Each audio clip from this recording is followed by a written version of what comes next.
ఆంధ్రప్రదేశ్ రాష్ట్రానికి ఐకానిక్ సిటీగా విశాఖపట్నం నిలవనుందని, ఇక్కడ జరగబోయే అభివృద్ధి కార్యక్రమాలు చూస్తుంటే అర్థమవుతుంది. రాష్ట్రానికి ఆదాయం సమకూర్చడంలో ముందున్న విశాఖ ప్రజల అవసరాలకు తగ్గట్టుగా ముస్తాబు చేస్తోంది కూటమి ప్రభుత్వం. ఇప్పటికే విశాఖపట్నంలో పలు అభివృద్ధి పనులు జోరుగా సాగుతున్నాయి.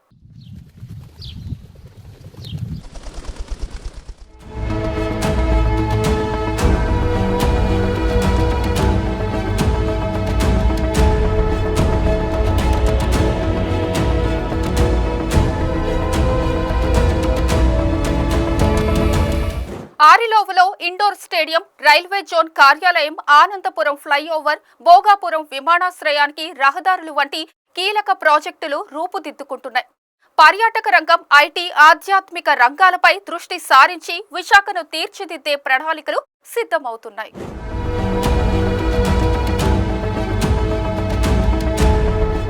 ప్రధానంగా విశాఖపట్నంలో అభివృద్ధి పనులు చేపట్టడం ద్వారా జాతీయ, అంతర్జాతీయంగా ఆంధ్రప్రదేశ్ రాష్ట్రానికి ఆదాయ ముఖద్వారంగా నిలవనుంది.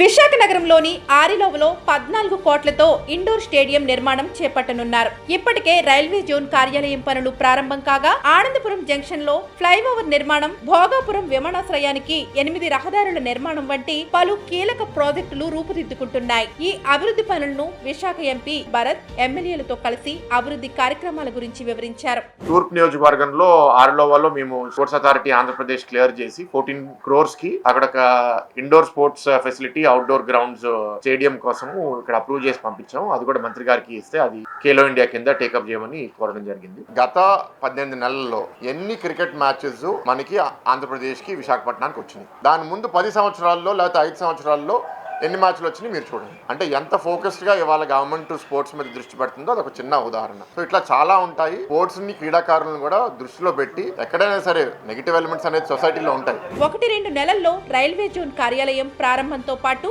గెజిట్ నోటిఫికేషన్ వచ్చేలా ప్రయత్నిస్తున్నామన్నారు. ప్రత్యేకంగా ఇక్కడ రైల్వేస్ గురించి రైల్వేస్ మంత్రి గారిని కలిసినప్పుడు ఇక్కడ zonal office, temporary office deck లో పూర్తి అయిపోయింది. త్వరలో దాన్ని ప్రారంభించాలని మంత్రి గారిని కోరడం జరిగింది. ఆయన కూడా నెక్స్ట్ 1-2 months లో టైం చూసుకుని వస్తానని చెప్పారు. అది కాకుండా గెజెట్ ఇష్యూయింగ్ అండ్ జోన్ ప్రారంభించడం కూడా ఆయనతో చేస్తే ఇప్పుడు వర్క్ చాలా ముందుకు వచ్చింది. We'll do it very soon అని చెప్పారు. రైల్వే స్టేషన్ లో ఇవాళ 14 ప్లాట్ఫామ్స్ రాబోతున్నాయి. అంటే 6 ప్లాట్ఫామ్స్ యాడ్ చేసి ఇంకో 6 లైన్స్ యాడ్ చేస్తున్నారు. అండ్ జనరల్ లైన్స్ 2 నుంచి 3కి పెంచడం అనేది మీ అందరికి తెలుసు. అది ఆ పని జరుగుతుంది. And station buildings west side, east side వస్తున్నాయి. వెస్ట్ సైడ్ ఫస్ట్ కన్స్ట్రక్షన్ అవుతుంది. అది అయిన తర్వాత ఇప్పుడు ప్రస్తుతం ఉన్న మెయిన్ బిల్డింగ్ ఎరగొట్టి ఇక్కడ ఈస్ట్ సైడ్ కూడా కడతారు.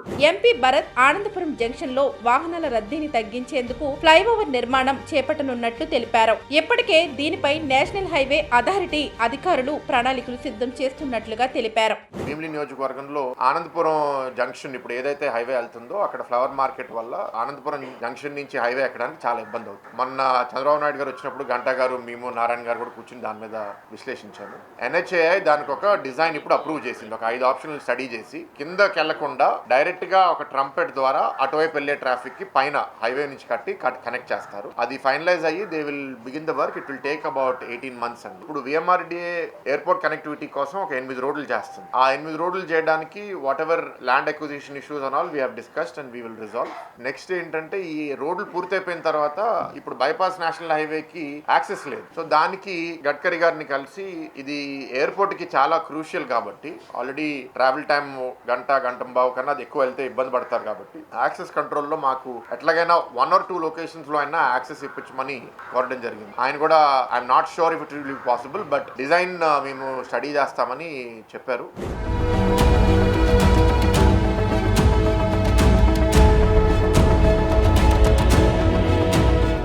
ఆంధ్రప్రదేశ్ లో పర్యాటకానికి ముఖ చిత్రంగా ఉన్న విశాఖపట్నం ఇక్కడికి వచ్చే పర్యాటకులకు మెరుగైన సౌకర్యాలు కల్పించేందుకు ప్రణాళికలు సిద్ధం చేయనుంది ప్రభుత్వం. RK beach, Kailasagiri, zoo, Kambalakonda వంటి పర్యాటక ప్రాంతాలను కలుపుతూ అభివృద్ధి పనులు చేపట్టే యోచనలో కూటమి ప్రభుత్వం అడుగులు వేస్తోంది.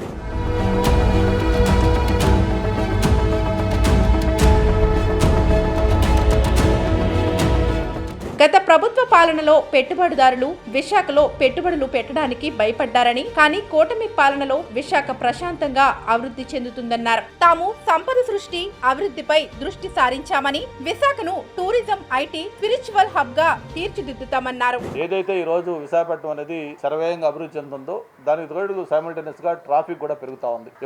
ఒకప్పుడు 20-25 ఏళ్ల క్రితం రోడ్స్ వైడనింగ్ చేశాం. అప్పుడు కొన్న వెహికల్స్, ఇప్పుడు కొన్న వెహికల్స్, అప్పుడున్న పాపులేషన్, ఇప్పుడున్న పాపులేషన్ ఇవన్నీ తీసుకుంటే ప్రత్యేకించి కొన్ని జంక్షన్స్ లో మనకి ట్రాఫిక్ ఒక నరకం చూపించే విధంగా ఉన్నాయి. ఒకప్పుడు విశాఖ అంటే మా వరకు మేమైతే ఎయిర్పోర్ట్ లో ఫ్లైట్ ల్యాండ్ అవుతుందంటే ఇక్కడ ఇంటికాడ బయలుదేరి వెళ్ళేవాళ్ళం, అంటే 10 minutes లో ఎయిర్పోర్ట్ రీచ్ అయ్యేవాళ్ళం. అటువంటిది ఇప్పుడు మనకి హనుమంతవాక్ కావచ్చు, ప్రత్యేకించి మధురవాడ కావచ్చు, కొన్ని జంక్షన్లు విపరీతమైన ట్రాఫిక్ తోటి అందరికి ఇబ్బంది వస్తా ఉన్నాయి. రేపు ఎయిర్పోర్ట్ కానీ వన్స్ స్టార్ట్ అయిందంటే ఇంకా అది పెద్ద జటిలమైన సమస్య కాబోతా ఉంది. దీన్ని దృష్టిలో పెట్టుకొని అటు విఎంఆర్డీఏ కానీ జీఎంసీ కానీ మొత్తం అందరూ కూడా సమన్వయంతో వాటిని ఎట్లా ట్రాఫిక్ ని సాల్వ్ చేయాలని కూడా అన్ని రకాల ప్రయత్నాలు కూడా జరుగుతూ ఉన్నాయి. ప్రధానంగా ఈ 7 రోడ్లు ఏదైతే ఎయిర్పోర్ట్ నేషనల్ హైవేకి కనెక్టింగ్ రోడ్లు ఉన్నాయో అవి కూడా సర్వేయంగా అభివృద్ధి చెందుతా ఉన్నాయి. ఆ రోడ్లన్నీ వర్క్ ప్రోగ్రెస్ లో ఉంది. మన అడివారం నుంచి సొంటాం కావచ్చు, లేకపోతే గంభీరం కావచ్చు, లేకపోతే తాళవాస దగ్గర కావచ్చు, ఇట్లా మొత్తం 7 రోడ్లు ప్రధానంగా ఈ ట్రాఫిక్ ని మేనేజ్ చేయడం కోసం అని చెప్పి దాని మీద దృష్టి పెట్టి విఎంఆర్డీ ఆధ్వర్యంలో 7 రోడ్లు వర్కులు సర్వేయంగా అవుతా ఉన్నాయి.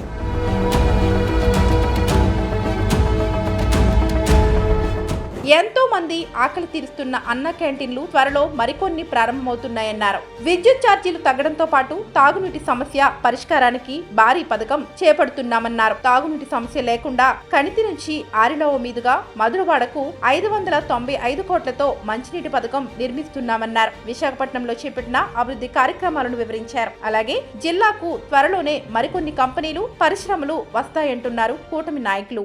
మొత్తంగా చూస్తే విశాఖపట్నాన్ని అభివృద్ధి, ఉపాధి, పెట్టుబడులకు కేంద్రంగా తీర్చిదిద్దే దిశగా కూటమి ప్రభుత్వం వేగంగా అడుగులు వేస్తోంది.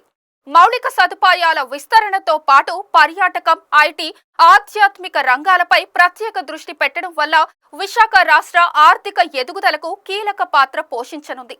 కొనసాగుతున్న ఈ అభివృద్ధి కార్యక్రమాలు పూర్తయితే జాతీయ, అంతర్జాతీయ స్థాయిలో ఆంధ్రప్రదేశ్కు విశాఖ ఒక ఆదాయ ముఖద్వారంగా నిలవడమే కాకుండా ప్రజలకు మెరుగైన జీవన ప్రమాణాలు అందించే ఐకానిక్ సిటీగా మరింత గుర్తింపు పొందనుంది.